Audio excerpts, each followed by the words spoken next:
Today we're talking about our top 10 co-op Sega Dreamcast games.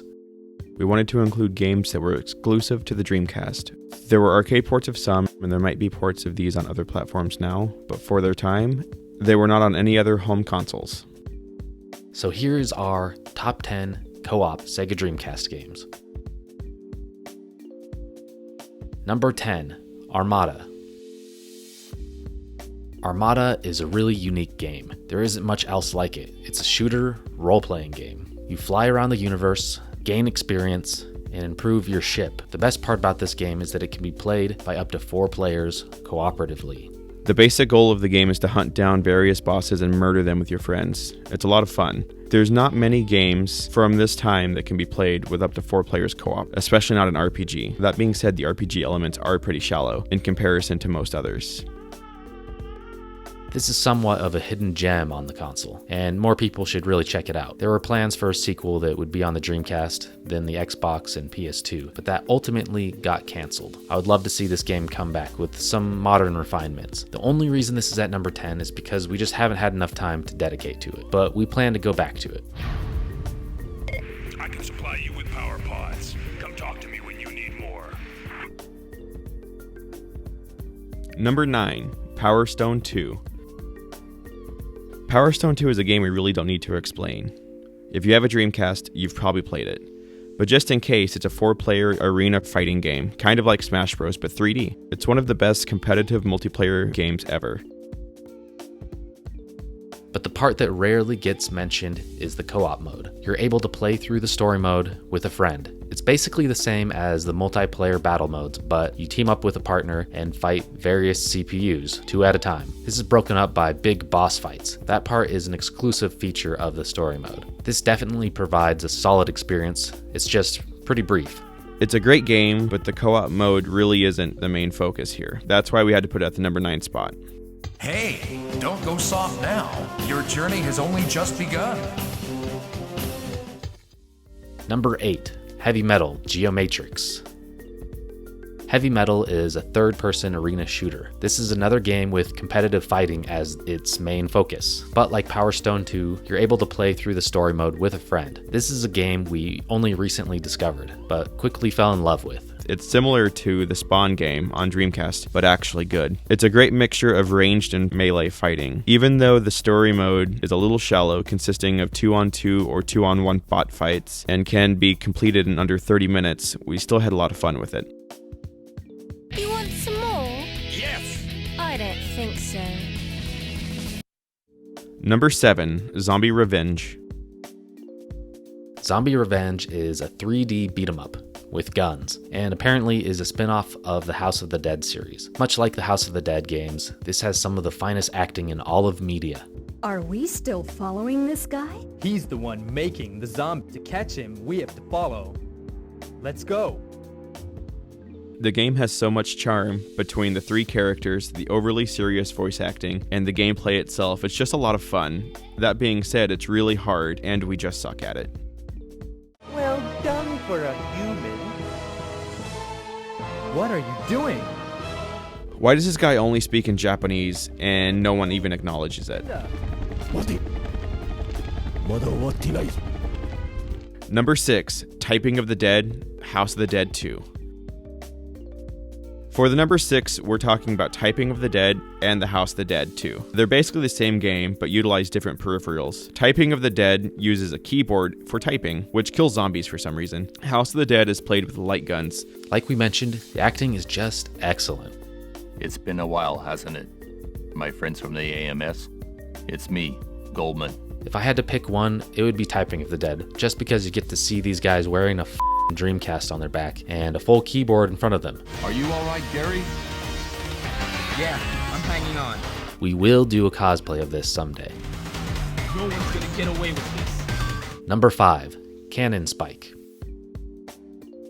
Cannon Spike is a top-down, multi-directional shooter. It includes some of your favorite Capcom characters, Mega Man, Arthur, Cammy, and others. The best part about this game is just how fast-paced it is. The levels are short, so you always feel like you're making progress. The controls feel solid and would definitely be improved with some twin stick capabilities, but due to the lack of a second stick on the Dreamcast controller, that wasn't much of an option. That being said, the game is just really enjoyable. Definitely emulate this game or find a way to play it on original hardware without buying it, as it costs a pretty penny these days.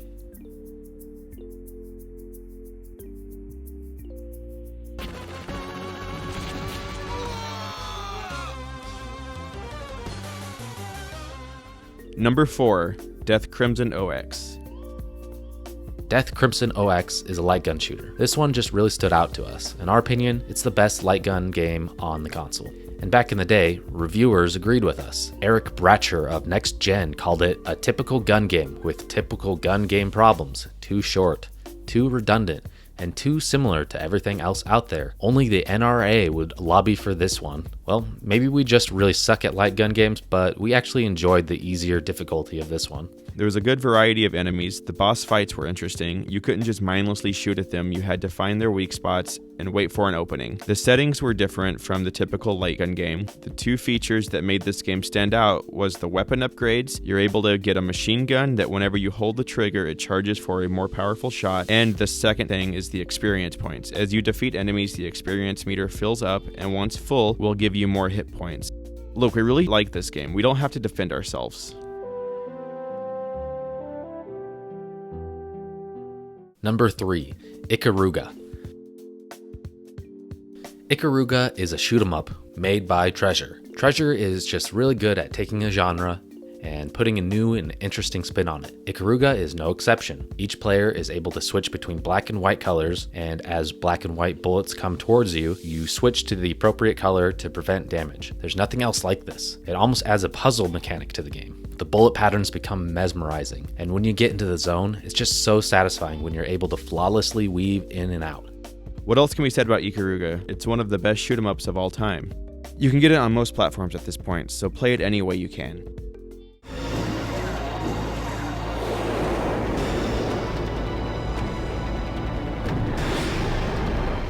Number 2, Dynamite Cop.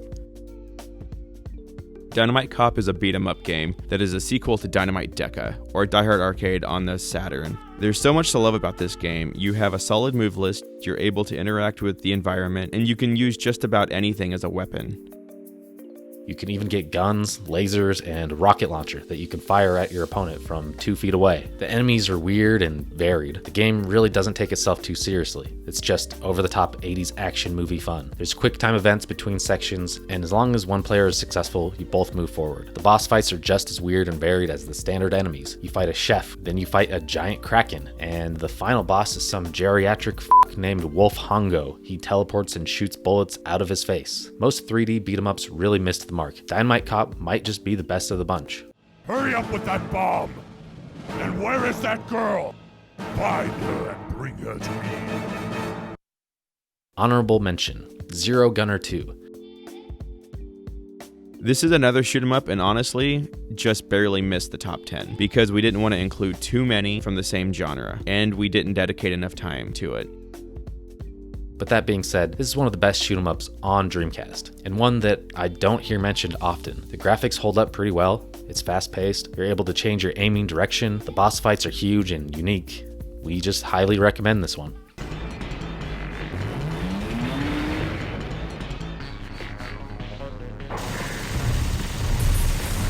Number 1, 7 Mansions.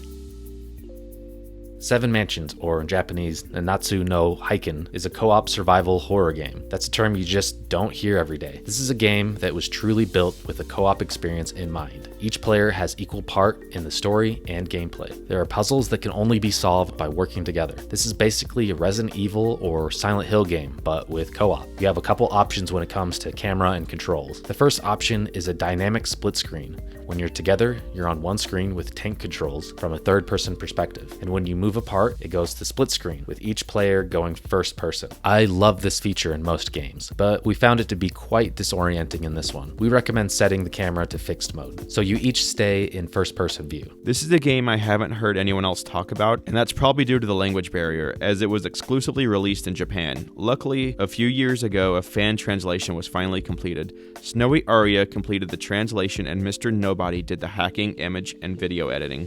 This game isn't perfect. The combat and controls are stiff. You often think you're making contact with an enemy when in fact you're not. The puzzles are so obtuse, I just can't see any way of completing them without a walkthrough. Overall, just moving around never feels as easy as you want it to be. But all that being said, you have to remember the time that this game came out. All the negatives we described can also be found in just about every other survival horror game of the era. It's just a product of its time.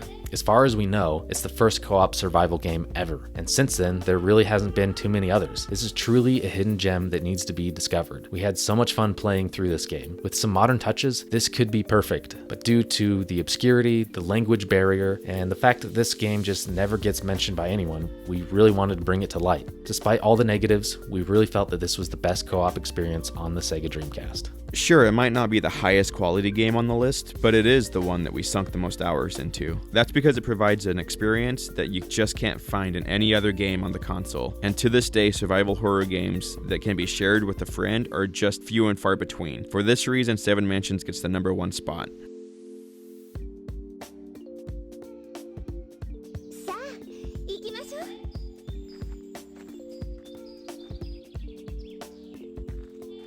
Tell us what your favorite co-op Dreamcast games are in the comments below. Thanks for watching! Smash that motherfucking like button, you little toad. Bebop, stop, pop, sweat, shotgun, drop, bar, dop, flop, chop, slop. Co-op.